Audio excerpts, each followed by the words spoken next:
इथे आम्ही एका शंकराच्या मंदिरामध्ये आलो आहोत। इथे आम्ही शंकराचं एक मंदिर आहे, देवस्थान आहे। त्या मंदिराचं नाव आहे महाकूट। आणि विशेष म्हणजे ह्याच्यामध्ये पाण्यामधून आतमध्ये जावं लागतं।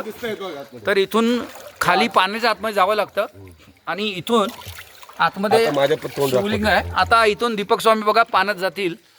हे पाण्याच्या खाली जायचं, पाण्याच्या आतमध्ये गेलेले आणि नंतर पाण्याखालून जाऊन आतून जाऊन त्याच्यानंतर आतमध्ये शिवलिंग आहे। याच्या आतून नमः शिवाय, ओम नमः शिवाय, ओम नमः नमः शिवाय शिवलिंग आहे। अतिशय सुंदर असं मंदिर आहे।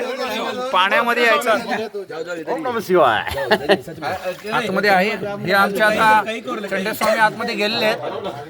पाण्याच्या आतमध्ये जायचं आणि त्यानंतर आतमध्ये जाऊन शिवलिंगाचं दर्शन घ्यायचं।